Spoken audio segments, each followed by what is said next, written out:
Thank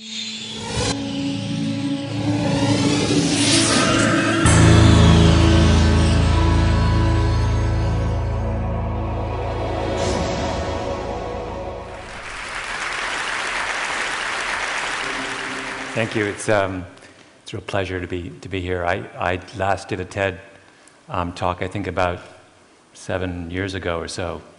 I talked about spaghetti sauce, and so many people, I guess, watch those videos that, people have been coming up to me ever since to ask me questions about spaghetti sauce, which is a wonderful thing in the short term. But it's proven to be less than ideal over 7 years, and so I thought I would come and try and put spaghetti sauce behind me. The theme of this morning's session is things we make, and so I thought I would tell a story about someone who made one of the most precious objects of his era. And the man's name is Carl Norden. And Carl Norden was born in 1880, and he was Swiss. And of course, the Swiss can be divided into two general categories: those who make small, exquisite, expensive objects, and those who handle the money of those who buy small, exquisite, expensive objects. And Carl Norden is very firmly in the former camp. He's an engineer. He goes to the Federal Polytech in Zurich.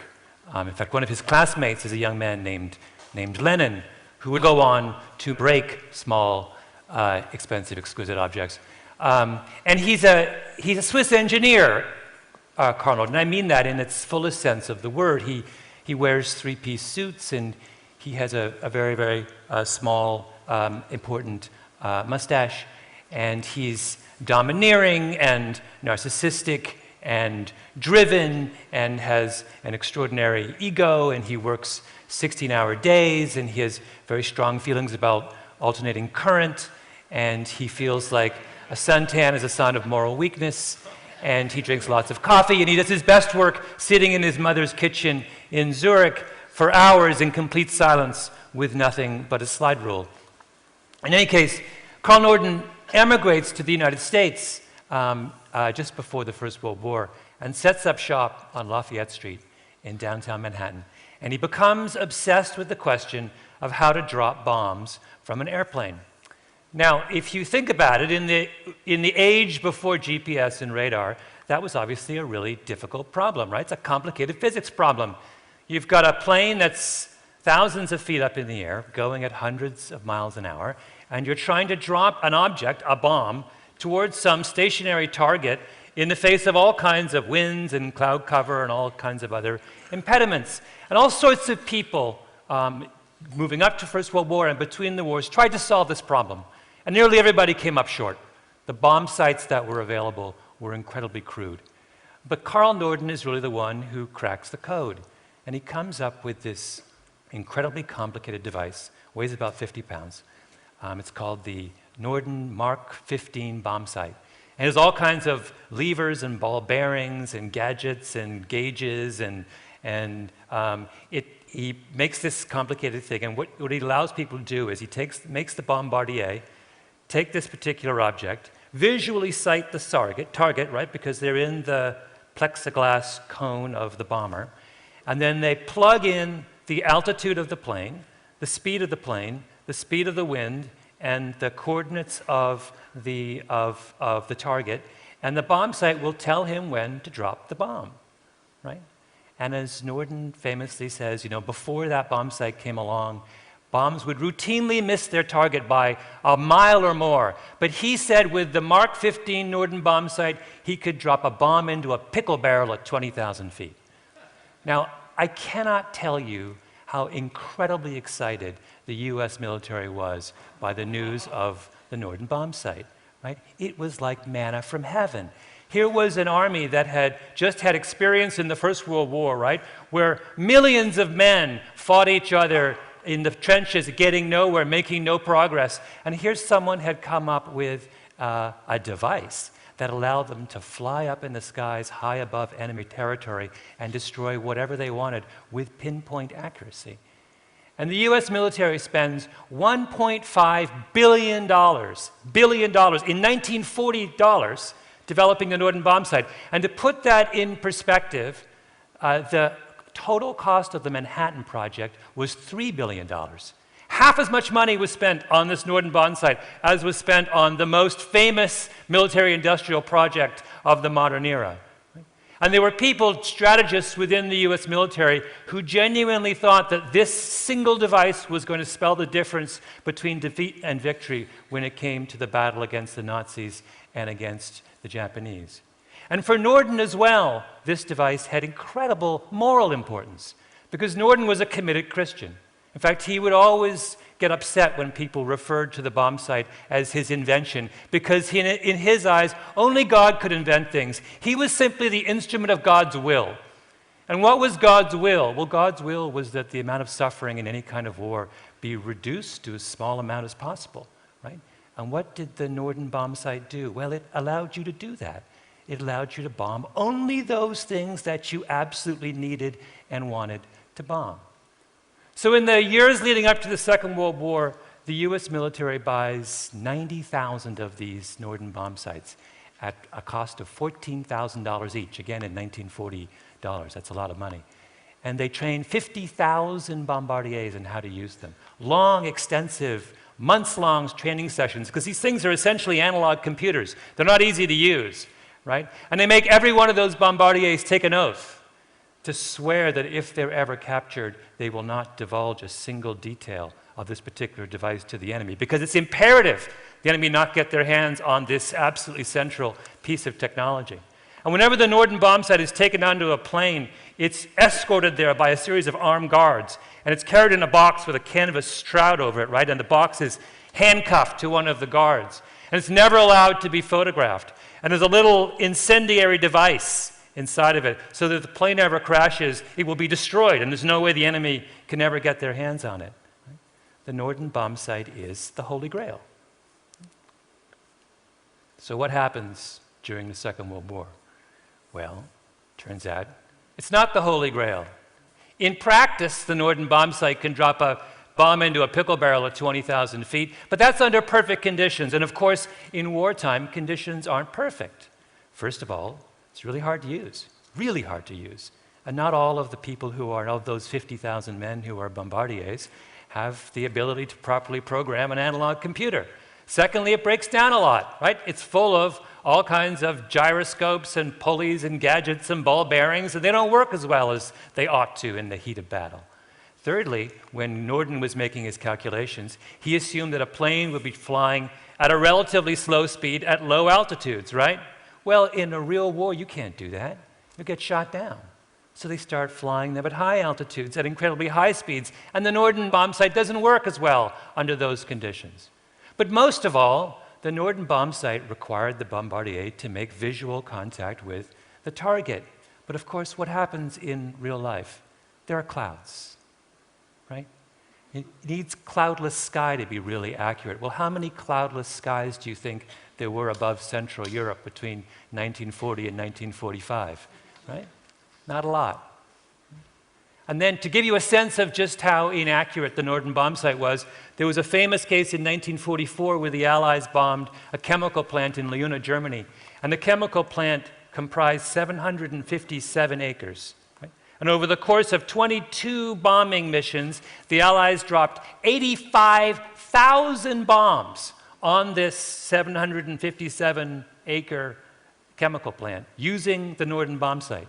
Right? Well, what percentage of those bombs do you think actually landed inside the 700-acre perimeter of the plant? 10%, right? 10%. And of those 10% that landed, 16% didn't even go off. They were duds, right? The Leuna chemical plant, after one of the most extensive bombings in the history of the war, was up and running within weeks. And by the way, all those precautions to keep the Norden bomb sight out of the hands of the Nazis, well, it turns out that Karl Norden, as a proper Swiss, was very enamored of German engineers. So in the 1930s, he hired a whole bunch of them, including a man named Hermann Long, who in 1938 gave a complete set of the plans for the Norden bomb sight to the Nazis. So they had their own Norden bomb sight throughout the entire war, which also, by the way, didn't work very well. So why do we talk about the Norden bomb sight? Well, because we live in an age where there are lots and lots of Norden bomb sites, right? We live in a time where there are all kinds of really, really smart people running around saying that they've invented gadgets that will forever change our world. They've invented websites that will allow people to be free. They've invented some kind of this thing or this thing or this thing that will make our world forever better. Right? And if you go into the military, you'll find lots of Carl Nordens as well. If you go to the Pentagon, they will say, you know what, now we really can put a bomb inside a pickle barrel at 20,000 feet. Right? And you know what, it's true. They actually can do that now. But we need to be very clear about how little that means. In the Iraq War, at the beginning of the first Iraq War, the US military, the Air Force, sent 2 squadrons of F-15E fighter Eagles to the Iraqi desert, equipped with these $5 million cameras that allowed them to see the entire desert floor. And their mission was to find and to destroy, remember the Scud missile launchers? Those surface-to-air missiles that the Iraqis were launching at the Israelis?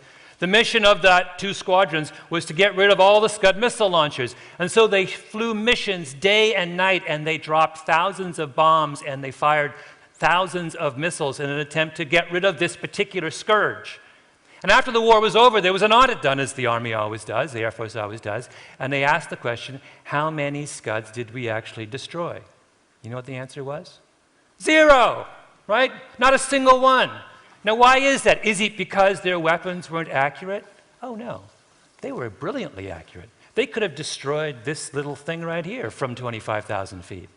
The issue was they didn't know where the Scud launchers were, right? The problem with bombs and pickle barrels is not getting the bomb inside the pickle barrel, it's knowing how to find the pickle barrel, right? That's always been the harder problem when it comes to fighting wars. Or take the battle in Afghanistan. What is the signature weapon of the CIA's war in northwest Pakistan? It's the drone. What is the drone? Well, it is the grandson of the Norden Mark 15 bomb sight. It is this weapon of devastating accuracy and precision. And over the course of the last 6 years in northwest Pakistan, the CIA has flown hundreds of drone missiles and has used those drones to kill 2,000 suspected Pakistani and Taliban militants. Now, what is the accuracy of those drones? Well, it's extraordinary. We think we're now at 95% accuracy when it comes to drone strikes. 95% of the people we kill need to be killed, right? That is one of the most extraordinary records in the history of modern warfare. But you know what the crucial thing is? In that exact same period that we've been using these drones with devastating accuracy, the number of attacks, of suicide attacks and terrorist attacks against American forces in Afghanistan has increased tenfold. As we have gotten more and more efficient in killing them, they have become angrier and more motivated to kill us. I have not described to you a success story, right? I've described to you the opposite of a success story. And this is the problem with our infatuation with the things we make. We think that things we make can solve our problems, but our problems are much more complex than that. The issue isn't the accuracy of the bombs you have. It's how you use the bombs you have, and more importantly, whether you ought to use bombs at all. Right?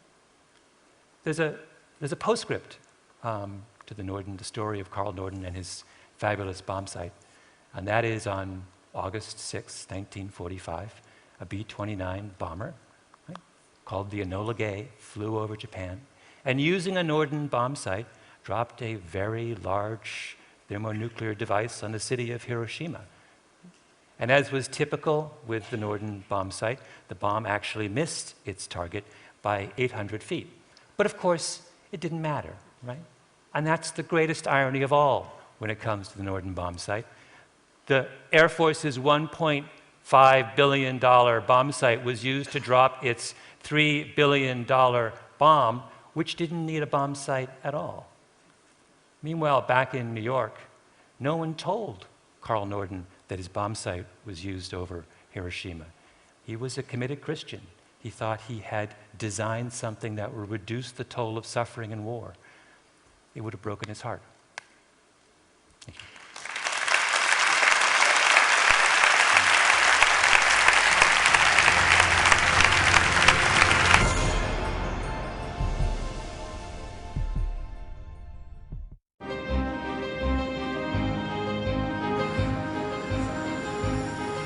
You see a lot from a bus. In the morning times, so like between 7 and 9 o'clock, you'll get a lot of the school kids. And then 9 o'clock, there's an invariable change of different people getting on. It comes more of an ambulance. You'll see lots of people going to hospital appointments, so you get the older folks getting on.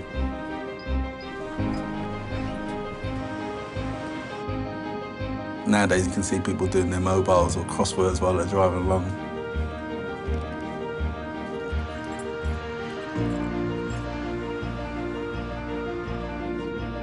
A lot of people like the history, and then a lot of people come here for like the theatre land, when you go through the Haymarket. A lot of people go to Piccadilly, and they still like to gather around Eros.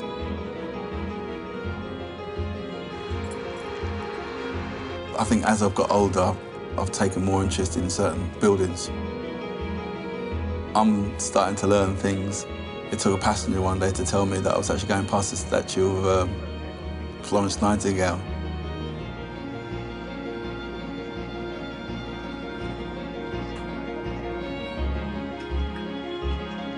Very early morning, you get like the cleaning staff getting on, and you'll hear them saying like, "Oh, I haven't seen you for a little while. Where you been on holiday?"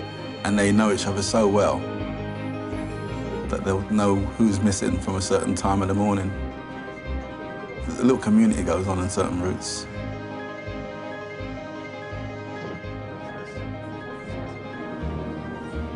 Got a couple of sweet old ladies that know their drivers, and they'll come on, you know, with little treats for the drivers. So you get a lot of that as well. They get on and like, "Good morning, how are you?" You know, they say, "Oh, he's a very nice man, does this and that. Always waits for me to sit down." It is not just driving up and down, carrying people from A to B. There's other things that have evolved from being a bus driver. I've been a bus driver for 23 years, and hopefully I might continue.